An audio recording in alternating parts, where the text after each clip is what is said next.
Welcome to the channel, The Dark American Files. Today's story takes us to 1859 and the life of Thomas Wiggins, a black boy forced to live under exploitation. He could sit at a piano and play with the brilliance of Mozart, yet never spoke a single word. People called it a miracle. But behind the applause, there was a darker truth no one wanted to face. This is a difficult and intense story, so take a moment, breathe, and listen carefully. Before we begin, subscribe and tell me in the comments which city and country you're listening from. Your participation helps keep these stories remembered instead of buried. Let's begin. In the summer of 1858, inside a packed concert hall in Columbus, Georgia, something happened that no one in attendance could explain. Over 800 people had gathered that night. Wealthy plantation owners sat in the front rows with their wives dressed in silk and satin. Local politicians whispered among themselves. Newspaper reporters clutched their notebooks, waiting for something worth writing about. They had all paid good money to see what the advertisements called the greatest musical curiosity in the American South.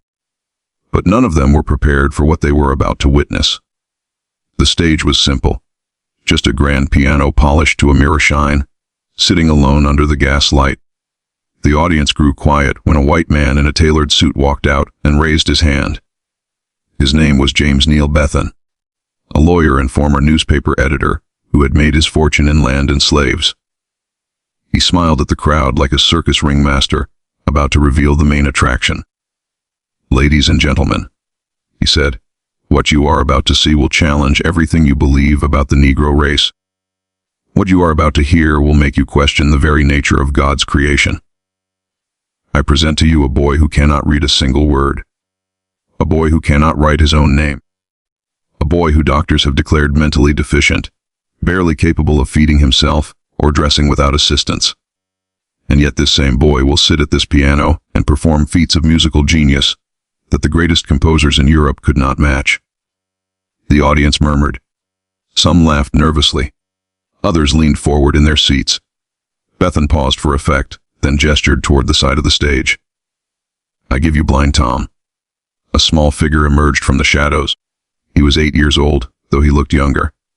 His skin was dark, almost blue, black in the gaslight. His eyes were closed, covered by thick, milky cataracts that had made him blind since birth. He walked with an odd, shuffling gait, his head bobbing slightly, his hands flapping at his sides in a strange, rhythmic pattern. The audience gasped. Some women covered their mouths. A few men shook their heads in pity or disgust. This was not what they expected. This was not a performer. This was a broken child. Clearly damaged, obviously simple-minded. Several people began to stand, ready to demand their money back. But then the boy reached the piano. He did not need anyone to guide him to the bench. He found it himself, his small fingers brushing against the wood until he located the keys. He sat down, adjusted his position, and placed his hands on the keyboard. The room fell silent, and then Thomas Wiggins began to play. The music that poured from that piano was unlike anything those 800 people had ever heard. It was Beethoven's Sonata Pathétique, one of the most difficult pieces in the classical repertoire, a composition that professional musicians spent years trying to master. The blind child played it flawlessly. His fingers flew across the keys with impossible speed and precision. Every note was perfect. Every phrase was exactly as Beethoven had intended. The dynamics rose and fell like ocean waves, soft as a whisper in one moment, thunderous as a storm the next. When he finished, there was no applause. The audience sat in stunned silence, unable to process what they had just witnessed. Bethan smiled. He had seen this reaction before. "If any gentleman or lady in the audience would like to test young Tom's abilities," he announced, "please come forward. Play any piece of music you wish, no matter how complex, no matter how obscure. Tom will listen once and reproduce it, exactly." A man in the third row stood up. He was a music teacher from Bonn, a classically trained pianist who had studied in Philadelphia. He walked to the stage with a skeptical expression, sat at a second piano that had been placed nearby, and began to play a complicated etude by Chopin, a piece filled with rapid scales and intricate fingerwork. Tom sat motionless, his blind eyes staring at nothing, his head tilted slightly as if listening to something far away. The music teacher finished. He turned to Tom with a smirk, confident that this trick would end here. Tom placed his hands on his piano and played the etude back. In the 17th measure, the audience erupted. Over the next hour, person after person came to the stage to test the boy. A church organist played a hymn he had composed himself, a piece no one else in the world had ever heard. Tom reproduced it perfectly. A woman played a simple melody with her right hand, while playing a completely different melody with her left. Tom played both simultaneously, then added a third melody of his own invention with his feet on the piano pedals. A German immigrant played a folk song from his homeland, singing the lyrics in German as he accompanied himself. Tom played the song back and hummed the melody in perfect pitch, even mimicking the man's German accent. By the end of the night, grown men were weeping. Women had fainted. The music teacher from Mons sat in his chair with his head in his hands, muttering that he had wasted his entire life. And James Bathan stood at the side of the stage, counting the money in his head. That night in Columbus was not the first time Tom had performed, and it would not be the last. Over the next 5 decades, the blind boy from Georgia would become the most famous musician in America. He would play for presidents and generals. He would fill concert halls across the country and tour Europe to standing ovations. He would earn the equivalent of over $20 million in today's money. But Thomas Wiggins would never see a cent of it. He would never choose where to live, what to eat, or when to sleep. He would never have a friend, a wife, or a family of his own. He would remain, in every way that mattered, a slave even after slavery ended. Even after the law said he was free, even until the day he died. This is the true story of Blind Tom, the greatest musical genius America ever produced. And this is the story of how America destroyed him. Thomas Green Wiggins was born on May 25, 1849, on a plantation in Harris County, Georgia, near the small town of Columbus. His mother was a woman named Charity, sometimes recorded as Charity Green, who was owned by a man named Y. Jones. Charity had already given birth to at least a dozen children, all of them scattered across different plantations, sold away from her over the years. Tom was her 13th child, and from the moment he was born, it was clear that something was different about him. The baby emerged from the womb with his eyes covered by thick white cataracts. He was completely blind, unable to see even shadows or light. But that was not the only thing wrong with him.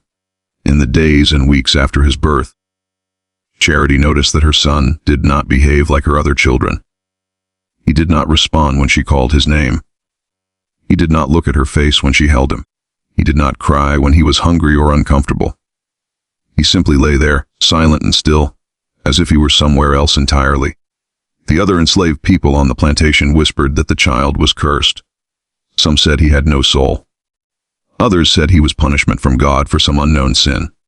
Even Charity, who loved her son despite everything, sometimes wondered if there was anything inside that small, silent body at all.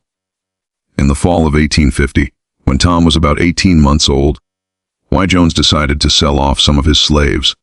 He needed money to pay debts, and the slave market in Columbus was active. Jones gathered his healthiest workers and brought them to the auction block, where planters and farmers from across the region came to inspect the merchandise. Among the buyers that day was James Neal Bethan, a 46-year-old lawyer and newspaperman who had recently purchased a large plantation called Solitude in Muskogee County. Bethan had come to the auction looking for field hands, strong men who could clear land and plant cotton. But his attention was drawn to a woman standing at the edge of the group, clutching a small child in her arms. The woman was Charity. The child was Tom. Bethan examined them with the cold, calculating eye of a businessman. Charity was healthy and strong, probably good for another 15 or 20 years of work. But the child was clearly defective, blind, unresponsive, probably simple-minded. No one would pay good money for a slave who could never work. Y. Jones knew this. That was why he was selling Charity and Tom together as a package. It was the only way to unload the damaged goods. Jones offered them at a steep discount, just $400 for the pair, a bargain price, even by the standards of 1850. Bethan hesitated. He did not want to feed and clothe a useless child who would never contribute anything to the plantation. But Charity was a good worker, and the price was too low to pass up. He made the deal. And so Thomas Wiggins became the property of James Neil Bethan. Neither of them knew it at the time, but this transaction would change both of their lives forever. The first years at Solitude were hard for Charity and Tom. The plantation was new and undeveloped, with thick forests that needed to be cleared and swampy land that needed to be drained. Charity worked long hours in the fields, while Tom stayed in the slave quarters, cared for by older women who were too weak for heavy labor. As he grew, it became clear that Tom was unlike any child anyone had ever seen. He still did not speak. He showed no interest in playing with other children. He spent hours sitting alone, rocking back and forth, humming strange melodies to himself, running his fingers along any surface he could find. He seemed obsessed with sound. He would press his ear against the ground to hear the vibrations of footsteps. He would tap his fingers against walls and floors, listening to the echoes. He would sit outside during thunderstorms, his face turned toward the sky, drinking in the crash and rumble as if it were music. The other enslaved people did not know what to make of him. Some thought he was touched by spirits. Others thought he was simply an idiot, a damaged creature who would never amount to anything. The Bethan family ignored him entirely. He was just another slave child, and a broken one at that. He had no value, no purpose, no future. But everything changed one night in the summer of 1855, when Tom was 6 years old. The Bethan family had gathered in the parlor of the main house for an evening of music. James Bethan's daughters were taking piano lessons, as was expected of proper Southern young ladies, and their teacher had come to hear them practice. One by one, the girls sat at the Steinway grand piano that dominated the room and played their simple exercises, their small fingers stumbling over the keys. No one noticed the small figure crouched outside the window, hidden in the darkness. Tom had followed the sound of the music from the slave quarters. He had never heard a piano before, and the sound fascinated him. He pressed his face against the glass, his blind eyes staring at nothing, his entire body vibrating with the notes that floated through the air. When the lesson ended and the family went to bed, Tom did something that should have been impossible. He found his way to the back door of the house, which had been left unlocked. He navigated through rooms he had never been in before, avoiding furniture and obstacles by listening to the echoes of his own footsteps. He found the parlor, he found the piano, and he began to play. The sound woke the entire household. James Bethan grabbed his pistol, certain that an intruder had broken in. His wife and daughters huddled in terror. The overseer came running with a lantern. When they burst into the parlor, they found little Tom sitting at the piano bench, his blind eyes closed, his small fingers moving across the keys with supernatural grace. He was playing one of the pieces that Bethan's daughter had practiced earlier that evening. He was playing it perfectly. Bethan stood frozen in the doorway, his pistol hanging limp at his side. He watched the blind mute, supposedly idiotic slave child perform music that his own daughters could barely manage after months of lessons. And in that moment, James Neil Bethan realized that he had stumbled upon something extraordinary. Over the following weeks, Bethan conducted what he called experiments on Tom. He brought in local musicians to test the boy's abilities. He had them play increasingly complex pieces, watching in amazement as Tom absorbed each one after a single hearing and reproduced it without error. He discovered that Tom could play with his hands crossed with his back to the piano, even with a cloth draped over the keyboard, so he could not feel which keys he was pressing. The music seemed to flow through him from some unknown source. But there was more. Tom did not just reproduce music. He created it. He would sit at the piano for hours improvising melodies that no one had ever heard, compositions that ranged from simple and sweet to dark and complex. The music poured out of him like water from a spring, endless and effortless and utterly original. Bethan was not a musical man himself. He could not read sheet music or play any instrument. But he recognized something that mattered far more in the antebellum South. He recognized an opportunity to make money. In 1857, when Tom was 8 years old, Bethan organized the first public exhibition of the boy's talents. He rented a concert hall in Columbus and plastered the town with advertisements. He promoted Tom not as an artist or a musician, but as a curiosity, a freak of nature, a marvel to be witnessed like a two-headed calf or a bearded woman at a circus. The show was a sensation. The concert hall sold out. People came from miles around to see the blind Negro boy who could play piano like a European master. Bethan charged 50 cents admission, a significant sum in 1857, and still turned people away at the door. By the end of the night, he had made more money than his plantation earned in a month.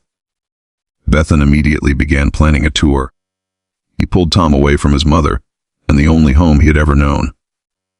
He loaded the boy into a carriage and set off across Georgia, then South Carolina, then the rest of the South, staging exhibition after exhibition in towns and cities large and small. The format was always the same. Bethan would give his speech about the idiot savant, the mental defective who could somehow channel musical genius despite his damaged brain. Then Tom would play. Then the audience challenges would begin. Every night, local musicians would come forward to test the boy, certain they could stump him, certain the whole thing was a trick. Every night Tom proved them wrong. The money rolled in. Bethan invested it in more advertising, more tours, bigger venues. By 1858, Blind Tom was the most talked about act in the American South. Newspapers ran breathless reviews of his performances. Scientists and doctors published papers trying to explain his abilities. Religious leaders debated whether his talent was a gift from God or a curse from the devil. And through it all, Tom remained a slave. He slept in back rooms and basements. He ate scraps and leftovers. He had no say in where he went, what he played, or how long he performed. Bethan owned him completely, body and soul. The question of how Tom developed his extraordinary abilities has puzzled researchers for over a century and a half. Modern experts now believe that he was almost certainly autistic, exhibiting what would today be classified as savant syndrome, a rare condition in which individuals with developmental disabilities display exceptional abilities in specific areas such as music, mathematics, or memory. Tom showed many of the classic signs of autism throughout his life. He had difficulty with social interaction and communication. He engaged in repetitive behaviors like rocking and hand flapping. He showed intense focus on specific interests, particularly sound and music. He had sensory sensitivities that made certain textures and temperatures unbearable. And he possessed what appeared to be perfect pitch and an eidetic memory for music, able to hear a piece once and store it permanently in his mind. In the 19th century, none of this was understood. The term autism would not even be coined until 1908, the year Tom died. In his own time, he was simply classified as an idiot, a person of such low intelligence that he was considered barely human. This classification was convenient for the white people who profited from him. If Tom was not really a person, not really conscious, not really human, then there was nothing wrong with using him like a trained animal. But the evidence suggests that Tom was far more aware than anyone gave him credit for. He responded to kindness and cruelty, showing visible distress when treated harshly and visible pleasure when treated well. He formed attachments to certain people and avoided others. He had preferences and desires, even if he could not express them in words, and most importantly, he had opinions about his own music. Bethune discovered early on that Tom could not be forced to play. If he was tired, hungry, or upset, he would sit at the piano in silence, no matter how much Bethune threatened or cajoled. If he did not like a particular piece of music, he would refuse to learn it or would play it mockingly, exaggerating its flaws. And if he was in the mood to compose, he would ignore all requests and play only his own creations, sometimes for hours at a time. This was not the behavior of a mindless automaton. This was the behavior of an artist. By 1860, Blind Tom was the most famous musical performer in the American South. He had played for governors and senators. He had performed in the finest concert halls from New Orleans to Richmond. He had been written about in newspapers across the country and in several European publications. He was, by any measure, a star. He was also still a slave. The question of Tom's legal status was complicated even by the standards of the time. James Bethune had purchased him as property, like a horse or a piece of furniture. But Tom was also a human being, at least in the eyes of God, if not the law. And his unprecedented abilities raised uncomfortable questions about the nature of intelligence and the justification for slavery. Southern apologists had long argued that Africans were mentally inferior to Europeans, incapable of higher thought, suited only for manual labor under white supervision. Blind Tom demolished this argument simply by existing. Here was a Negro, a slave, a person classified as property, who could outperform any white musician in the South. Here was proof that black minds were not inferior, that African blood did not preclude genius, that the entire intellectual foundation of slavery was a lie. Bethune was aware of this contradiction, and he worked hard to explain it away. In his advertisements and speeches, he emphasized Tom's supposed mental deficiency, his inability to care for himself, his animal-like nature. Tom was not really intelligent, Bethune insisted. He was merely a vessel, a freak of nature, a biological anomaly. His musical ability was not evidence of a sophisticated mind, but rather a kind of parlor trick, like a dog that could count or a horse that could tap its hoof in response to questions. Tom was remarkable, yes, but he was not human in the way that white people were human. This explanation satisfied most white audiences. It allowed them to enjoy Tom's performances without questioning their own beliefs about race. They could applaud his music while still believing in their own superiority. They could marvel at his abilities while still supporting the system that kept him in chains. But not everyone was convinced. Abolitionists in the North seized on Blind Tom as evidence of slavery's injustice. How could anyone claim that Negroes were mentally inferior when a blind slave child could outperform the best white musicians in the country? How could anyone justify owning a human being who possessed such obvious genius?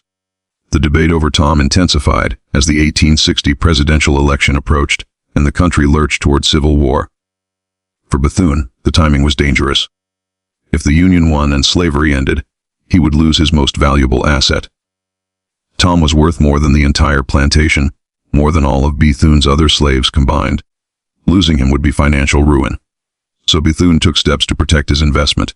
In 1859, he drew up a legal contract with Tom's parents, Charity and her husband, Mingo, who was enslaved on a nearby plantation. The contract stated that the Wiggins family agreed to let Bethune keep Tom and manage his career in exchange for a small annual payment and the promise that Tom would be well cared for. The contract was a sham. Of course, Charity and Mingo could not legally enter into contracts because they were slaves. They could not negotiate terms because they had no leverage. They could not refuse because refusal meant punishment or sale. The document was designed to give Bethune a paper trail, something he could point to if Tom's ownership was ever challenged in court. And indeed, that challenge was coming sooner than anyone expected. In April 1861, Confederate forces fired on Fort Sumter and the Civil War began. The South seceded from the Union. James Bethune, a loyal Confederate, sent his sons to fight for the cause. He donated money and supplies to the Southern Army, and he continued to tour with Blind Tom, staging concerts across the Confederacy to raise funds and boost morale. Tom became, in effect, a propaganda tool for the Southern cause. Bethune presented him as proof of the benevolence of slavery, evidence that enslaved people were well cared for, and even allowed to develop their talents under the wise guidance of their masters. Confederate newspapers praised Tom's performances as symbols of Southern culture and refinement. Confederate generals attended his concerts and shook Bethune's hand. What Tom thought about all of this, no one knows. He could not speak, could not write, could not express his opinions in any way that white people would recognize or respect. He simply played the music they asked him to play, performed the tricks they demanded, and kept whatever thoughts he had locked inside his silent mind. But perhaps the music itself was a form of expression, because during the war years, Tom began composing pieces with titles like The Battle of Manassas and March to the Battlefield, ostensibly celebrations of Confederate military victories. These compositions were hugely popular with Southern audiences, who heard in them the glory and triumph of their cause. But musicologists who have studied these pieces in recent decades have found something strange. Hidden within the triumphal melodies are darker elements, dissonant chords that sound like screams, rhythms that echo the crack of whips, minor key passages that evoke sorrow and mourning rather than victory. Some researchers believe that Tom was encoding his true feelings about the war and about slavery into music that his white audiences could not fully understand. If this is true, then Blind Tom was not just a passive victim of the system that enslaved him. He was a secret rebel, expressing his resistance in the only language available to him, hiding his defiance in plain sight, while white Confederates applauded and cheered. The war ended in April 1865 with the surrender of Robert E. Lee at Appomattox. A month later, the 13th Amendment to the Constitution was ratified, abolishing slavery throughout the United States. 4 million enslaved people were suddenly free, including Tom's mother, Charity, his father, Mingo, and every other black person in the South. Tom should have been free too. He was 16 years old now, a young man who had spent his entire life performing for white audiences and earning money for white owners. He had generated hundreds of thousands of dollars in revenue, more than most free people earned in a lifetime. He deserved his freedom and the chance to control his own life and career. But James Bethune had other plans. Within months of the war's end, Bethune went to court and filed for legal guardianship of Tom. He argued that Tom was mentally incompetent, unable to care for himself, in need of a responsible white person to manage his affairs. He produced doctors who testified that Tom was an idiot, a creature with the mind of a young child, incapable of making decisions or handling money. He pointed to Tom's strange behaviors, his inability to speak, his apparent confusion about the world around him. The court agreed. In 1865, the same year that slavery ended, Thomas Wiggins was declared a legal ward of James Neal Bethune. Tom was free in name only. In practice, nothing had changed. Bethune still controlled where he lived, what he did, and where his money went. The chains had simply been replaced by paperwork. And so Blind Tom's slavery continued, hidden behind the legal fiction of guardianship, invisible to a nation that was trying to convince itself that the sin of slavery had been washed away. This was not unusual. Across the South, white people were finding new ways to control black labor without calling it slavery. Black codes restricted where freed people could live and work. Vagrancy laws allowed police to arrest black people for being unemployed and force them to work without pay. Sharecropping trapped families in cycles of debt that lasted for generations. But Tom's situation was unique. He was not a field hand or a domestic servant. He was the most famous musician in America, a performer who had played for presidents, a genius whose abilities defied explanation. And he was still, in every way that mattered, a slave. The concert tours continued. Bethune took Tom north for the first time, staging shows in New York, Philadelphia, and Boston. Northern audiences packed the halls, eager to see the famous Blind Tom they had read about in newspapers. Abolitionists protested outside some venues, demanding Tom's freedom. But the shows went on, and the money kept flowing into Bethune's pockets. In 1866, Tom performed at the White House for President Andrew Johnson. It was one of the most prestigious engagements of his career, a command performance for the leader of the nation. Johnson was reportedly impressed, though what Tom thought about playing for the man who was actively undermining Reconstruction and betraying the promises made to freed people remains unknown.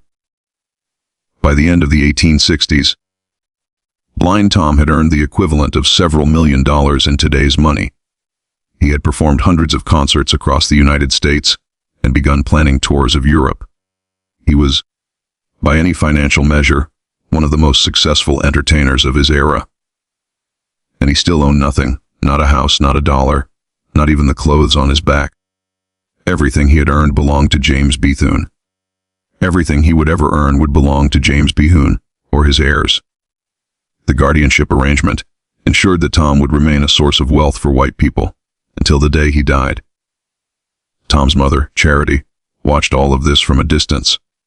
After emancipation, she had stayed in Georgia, working as a domestic servant for various white families. She had no money, no education, no resources to fight for her son in court.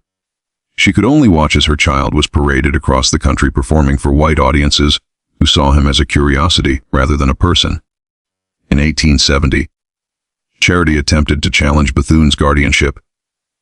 She hired a lawyer, scraping together what little money she had, and filed suit demanding custody of her son. The case dragged on for years, mired in legal technicalities and deliberate delays. Bethune hired expensive attorneys who argued that Charity was unfit to care for Tom, that she lacked the resources and expertise to manage his career, and that removing him from Boone's care would destroy his livelihood. The court sided with Bethune. Charity lost her case and her son. She died a few years later, never having held Tom in her arms again, never having spoken to him without white people listening, never having seen him as anything other than a performer on a stage. And Tom played on, night after night, year after year, a prisoner in the only world he had ever known. In the spring of 1882, a reporter from the New York Times traveled to the small town of Warrenton, Virginia, to interview the most famous musician in America.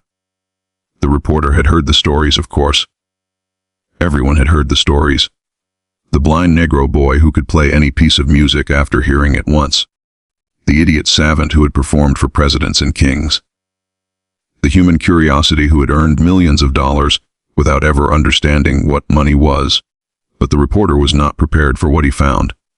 Thomas Wiggins was 32 years old now, no longer a boy but a man. He sat in a small, dark room in the back of a boarding house, rocking slowly in a wooden chair.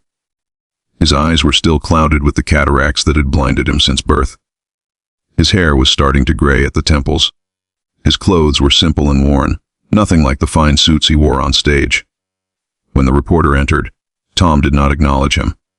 He continued rocking, humming a melody under his breath, his fingers tapping against his thighs as if playing an invisible piano. The reporter introduced himself and explained that he wanted to write a story about Tom's remarkable life. Tom said nothing. He simply kept rocking, kept humming, kept tapping. The reporter tried again, asking about Tom's childhood, his music, his travels across America and Europe. Still nothing. Tom seemed to exist in his own world, a place where reporters and their questions did not matter. Finally, the reporter asked if Tom would play something on the piano that sat in the corner of the room. For the first time, Tom stopped rocking. His head tilted slightly as if considering the request. Then he stood up, walked to the piano without assistance, sat down on the bench, and placed his hands on the keys. What followed was unlike anything the reporter had ever heard. Tom played for nearly 2 hours without stopping. He moved through Beethoven and Mozart, through Bach and Chopin, through folk songs and hymns and popular melodies of the day. He played his own compositions, strange and beautiful pieces that seemed to come from some other dimension. He played with his eyes closed, with his back to the piano, with his hands crossed, with a handkerchief draped over the keys. When he finally stopped, the reporter sat in stunned silence. Tears were running down his face. Tom returned to his rocking chair and resumed his humming as if nothing had happened. The reporter left Warrenton that afternoon and filed his story the next day. In it, he described Blind Tom as the greatest musical genius he had ever encountered, a man whose abilities defied all scientific explanation. But he also described something else. He described a prisoner, a man trapped in a life he had not chosen, controlled by people who saw him only as a source of income. A genius who had been robbed of everything except his music. The story caused a minor sensation, but nothing changed. Tom continued performing. His handlers continued collecting the money, and the world continued treating him as a curiosity rather than a human being. The years between 1870 and 1880 were the peak of Blind Tom's fame and earning power. He performed constantly, sometimes giving 2 or 3 concerts a day, traveling by train from city to city in an endless circuit of shows. He played in New York and Chicago, in San Francisco and New Orleans, in London and Paris and Berlin. He performed for Queen Victoria in England, who was reportedly so moved by his playing that she wept openly. He performed for Emperor Wilhelm I in Germany, who declared him the most remarkable musician in the world. But success did not bring freedom. James Bethune maintained iron control over every aspect of Tom's life. He decided where Tom would perform, how long the concerts would last, what pieces would be played. He negotiated the contracts, collected the fees, and deposited the money in his own accounts. Tom received nothing except food, clothing, and a place to sleep. The accommodations varied depending on location. In some cities, Tom stayed in fine hotels, though always in back rooms or servants' quarters. In other places, he slept in boarding houses or even in the homes of local black families who were paid a small sum to house him. He rarely stayed anywhere for more than a few nights. The schedule was relentless, designed to extract maximum profit from every tour. Tom's health suffered under this brutal regime. He was frequently exhausted, sometimes performing while visibly ill. He had episodes of confusion and agitation, behaviors that would today be recognized as signs of autistic burnout or sensory overload. When these episodes occurred, Behun would cancel shows until Tom recovered. Not out of concern for Tom's well-being, but because a sick performer could not generate revenue. There were other costs as well, costs that did not show up on any balance sheet. Tom had no friends. He had no romantic relationships. He had no connection to the black community that might have embraced him as one of their own. He existed in a strange limbo, too famous to be anonymous, too controlled to be free. He was surrounded by people constantly, but he was utterly alone. The few accounts we have of Tom's inner life during this period come from brief moments when the mask slipped. A stagehand in Philadelphia reported that Tom sometimes cried at night, sobbing quietly in his room for hours. A hotel maid in Boston said that Tom once grabbed her hand and held it for several minutes, not in a threatening way, but in a desperate, lonely way, as if he simply needed human contact. A music critic in London wrote that Tom seemed to brighten when children were present, playing silly songs and making funny sounds to make them laugh. Here is the cleaned up and properly formatted version of the text. The only times he ever appeared genuinely happy, but these glimpses were rare. For most of his life, Tom remained a mystery, locked inside his own mind, communicating only through his music. In 1875, James decided to transfer legal guardianship of Tom to his son, John Bethune. The elder Bethune was getting old, and he wanted to ensure that the family would continue to profit from Tom after his death. The transfer was accomplished through the courts with Tom having no say in the matter. He was simply passed from one owner to another, like a piece of furniture or a farm animal. John Thun was a different kind of master than his father. Where James had been cold and calculating, John was volatile and cruel. He drank heavily and had a violent temper. He saw Tom not as a valuable asset to be protected, but as a personal possession to be used however he wished. Under John's management, Tom's life became even harder. The touring schedule intensified. The accommodations grew worse. John frequently berated Tom in front of others, mocking his disabilities, calling him names, threatening him with punishment if he did not perform to expectations. There are reports that John sometimes struck Tom, though the details are unclear. What is certain is that Tom's behavior changed during this period. He became more withdrawn, more prone to episodes of distress, more resistant to performing. But Tom had no way to escape. He could not see. He could not navigate the world without assistance. He had no money, no connections, no understanding of how to survive on his own. He was as trapped as any slave had ever been, even though slavery had officially ended a decade earlier. The year 1882 brought a new complication to Tom's already difficult life. John Thun's wife, Eliza, filed for divorce, citing her husband's drinking, violence, and infidelity. The divorce proceedings were bitter and public, with both sides airing their grievances in court and in the newspapers. At the center of the dispute was blind Tom. Eliza argued that she should receive custody of Tom as part of the divorce settlement. She claimed that she had been more involved in managing Tom's career than her husband, that she had treated him better, and that she was better equipped to care for him. John countered that Tom was his property inherited from his father, and that Eliza had no claim to him. The case dragged on for years, moving through various courts and appeals. Tom was never consulted. His preferences were never considered. He was simply a prize to be won, a source of income to be fought over. In 1887, the courts finally ruled in Eliza's favor. She was awarded custody of Tom along with a portion of his future earnings. John Bethune was ordered to turn Tom over to his ex-wife and to cease all involvement in his career. Tom was 38 years old. He had been performing professionally for over 30 years. He had earned millions of dollars, and he had just been transferred from one white owner to another. his fate determined by lawyers and judges, who had never asked him what he wanted. Eliza Thun proved to be a somewhat better guardian than her ex-husband, if only because she was less cruel. She reduced Tom's touring schedule slightly and improved his living conditions. She allowed him more rest between performances and made sure he had adequate food and clothing. But she was still motivated primarily by profit, and she still saw Tom as a commodity rather than a person. Under Eliza's management, Tom continued performing throughout the late 1880s and into the 1890s. He was older now, and his fame had faded somewhat. The novelty that had once packed concert halls was wearing off. Younger performers were capturing the public's attention.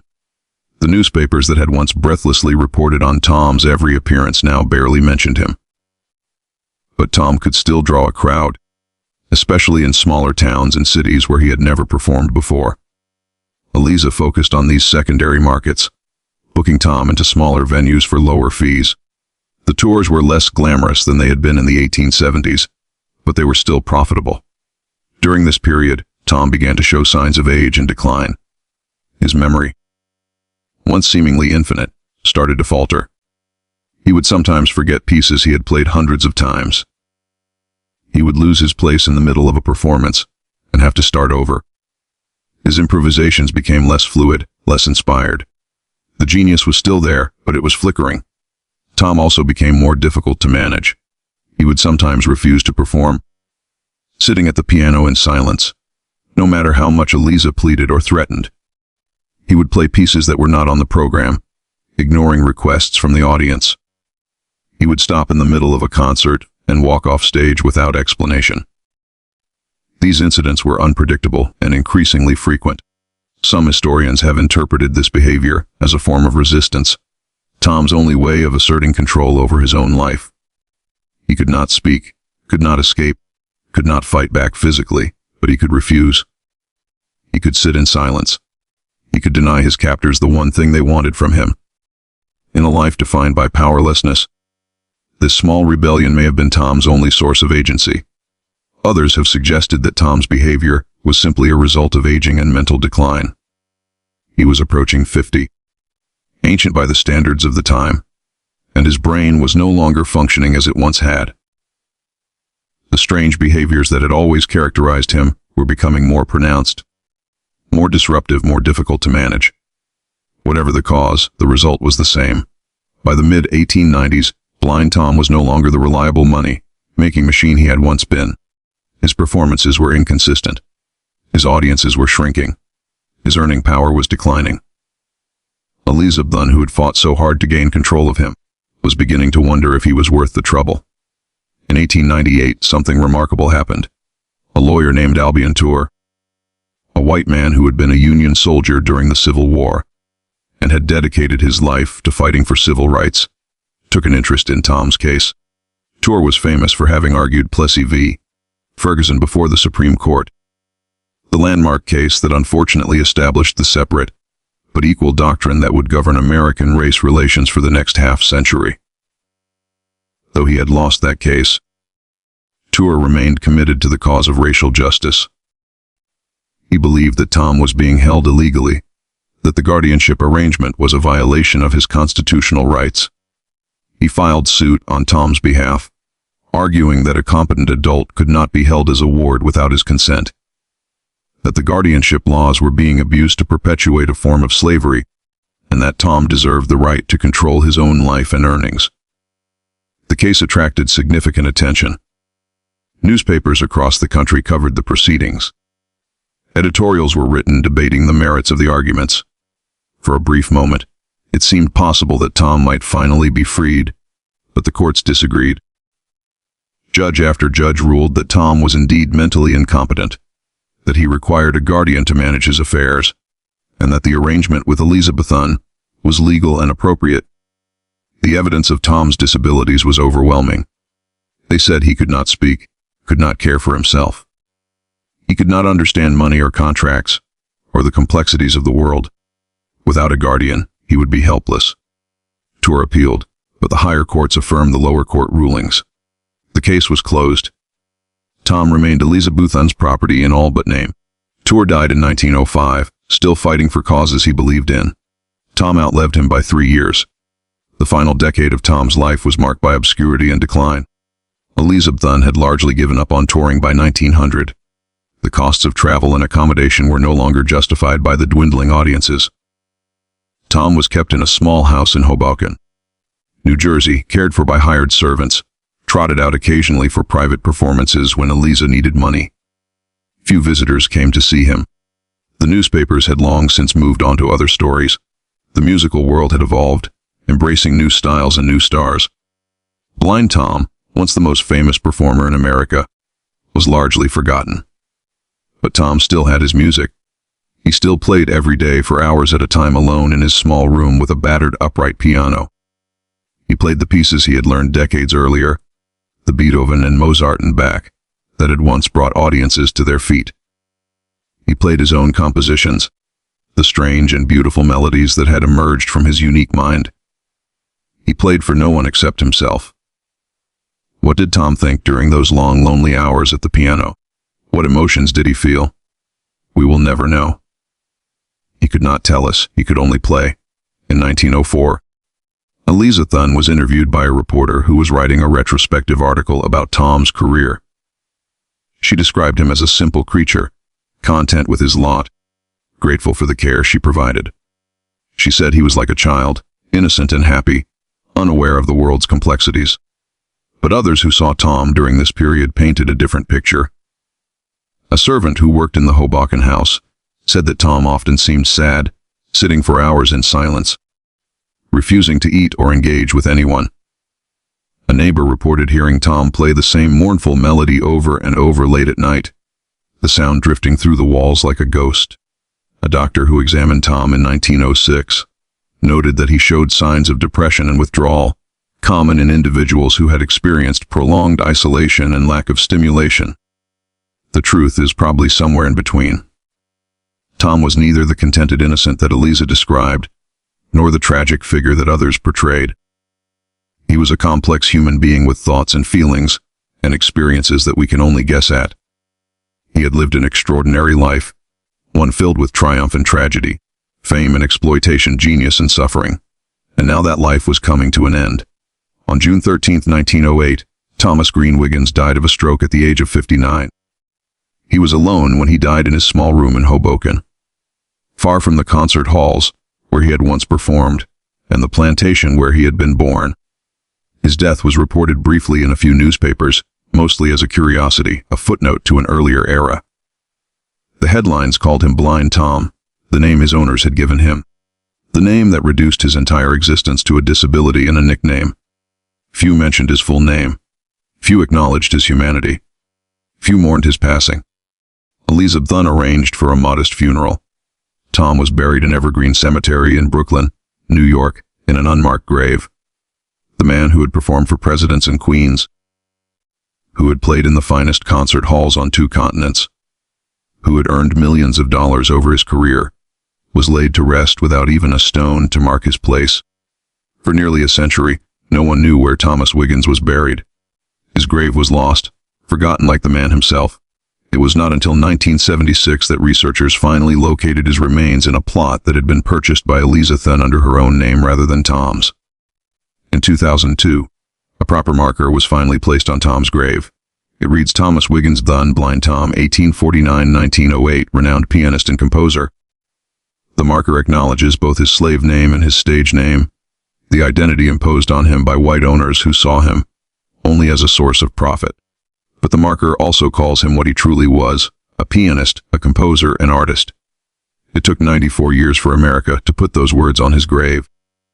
94 years to acknowledge that Thomas Wiggins was more than a curiosity, more than a freak, more than a piece of property. He was a musician, one of the greatest who ever lived. The story of Blind Tom raises uncomfortable questions that America has never fully answered. How do we reckon with the exploitation of black genius? How do we account for the wealth that was extracted from enslaved and formerly enslaved people? How do we honor those who were robbed not just of their freedom, but of their very identities? Tom earned the equivalent of over $20 million during his career. Every penny of that money went to white people. First to James Blunn, then to John Thun, then to Eliza Bunn. The family that had purchased Tom as a defective piece of property became wealthy beyond imagination because of his talent. And what did Tom receive in return? A room to sleep in, food to eat, clothes to wear, the bare necessities of survival, provided not out of kindness, but out of the need to keep the money, making machine functioning. This was the reality of Blind Tom's life.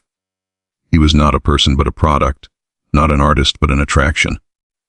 Not a human being but a human tool used to generate profit for others. Some defenders of the Bethunes have argued that they deserved compensation for managing Tom's career. That without their efforts he would have remained an unknown slave on a Georgia plantation. That they provided him with opportunities he could never have had on his own. There is a kernel of truth in this argument. Tom could not have managed a concert tour by himself. He could not have negotiated contracts or handled finances. He needed help to navigate a world he could not see. But this argument ignores the fundamental injustice at the heart of the arrangement. Tom did not choose to have managers. He did not consent to the terms of his employment. He did not agree to give away all of his earnings in exchange for food and shelter. These decisions were made for him without his input by people who had a financial interest in keeping him dependent and controlled. A truly just arrangement would have looked very different. Tom could have been paid fairly for his work, with a portion of his earnings set aside for his care, and the rest saved for his future. He could have been provided with education and support to help him develop whatever independence was possible given his disabilities. He could have been treated as a human being with rights, rather than as property to be exploited. But that would have required white America to see Tom as a person, and white America was not ready to do that. Not in 1858 when he first began performing, not in 1865 when slavery officially ended, not in 1908 when he died. The myth of black inferiority was too powerful, too convenient, too deeply embedded in the fabric of American society. So Tom lived and died as a slave in everything but name. And his story was mostly forgotten, a footnote in the history of American music, an uncomfortable reminder of truths that most Americans preferred not to face. But here is the remarkable thing about Thomas Wiggins. Despite everything that was done to him, despite the exploitation and the cruelty and the dehumanization, he left something behind that his oppressors could never take away. He left his music. Tom composed over 100 original pieces during his lifetime. Many of these compositions have been lost, never written down or preserved, but some survive and they reveal a mind of extraordinary depth and complexity. His most famous composition is The Battle of Manassas, a musical depiction of the Confederate victory in the first major battle of the Civil War. On the surface, it seems like a celebration of Southern triumph, exactly the kind of propaganda that James Bunn wanted Tom to produce. But listen closely, and you hear something else. You hear chaos and confusion. You hear suffering and death. You hear the true horror of war rendered in notes and chords that white audiences applauded without understanding. Another composition, The Rainstorm, captures the sound of a violent thunderstorm with uncanny accuracy. The piece begins quietly with soft raindrops falling on a roof. Then the wind picks up. The rain intensifies. The thunder crashes. The music builds to a terrifying climax before gradually subsiding into peaceful calm. It is a work of programmatic genius, painting pictures with sound in a way that few composers have ever matched. But perhaps the most revealing of Tom's compositions are the ones without names. The improvised melodies that he played for himself late at night alone in whatever room he happened to be sleeping in. These pieces were never performed publicly, never written down, never intended for any audience. They were Tom's private language, his way of expressing thoughts and feelings that he could not put into words. Witnesses who heard these private performances described them in almost mystical terms. They spoke of music that seemed to come from another world, melodies that were unbearably sad or strangely joyful, or simply beyond human comprehension. They spoke of feeling as if they were eavesdropping on something sacred, something that was not meant for their ears. What was Tom saying in these private moments? Was he mourning the mother he lost? Was he raging against the captivity he endured? Was he dreaming of a freedom he would never experience? Was he simply expressing the pure joy of creating the one pleasure that could not be taken from him? We will never know for certain, but we know that he played every day for 50 years. He played through slavery and war, through poverty and exploitation, through loneliness and despair. He played. The music was his refuge, his rebellion, his revenge. It was the one part of his life that belonged entirely to him, and in the end, that music is what survived. The Bethunes are forgotten, their names remembered only because of their connection to Tom. Their money is long since spent, their power is long since dissolved. But Tom's compositions are still performed today, studied by musicologists, marveled at by pianists, appreciated by audiences who never knew his name. In this sense, Tom won. Not the victory he deserved, not the freedom and respect and compensation he should have received, but a victory nonetheless. His genius outlasted his oppressors. His art transcended his suffering. His music carries his story forward, speaking to generations who never knew him, testifying to what he was and what was done to him. There is a lesson in this, though it is not a comfortable one. The lesson is not that talent conquers all, or that genius will always be recognized, or that justice eventually prevails. Tom's life proves the opposite. Talent can be exploited. Genius can be imprisoned. Justice can be delayed forever. The lesson is simpler and more profound. It is that human beings are more than what is done to them. They are more than the categories imposed on them. They are more than the names they are called, or the roles they are forced to play. Tom was called an idiot, but he was a genius. He was called property, but he was a person. He was called Blind Tom as if blindness and a nickname could define him. But he was Thomas Green Wiggins, a man with a mother who loved him, a mind that created beauty, and a soul that endured. The people who exploited him wanted to reduce him to a commodity, a curiosity, a thing. They wanted to extract value from him without acknowledging his humanity. They wanted to profit from his gifts while denying that he had any inner life worth respecting. They failed. Not in the material sense. They took his money, controlled his body, owned his labor. In that sense, they won completely. But they failed to erase him. They failed to silence him. They failed to make him nothing. Because Tom spoke not in words but in music. Every time he sat at the piano, he spoke. Every composition was a statement. Every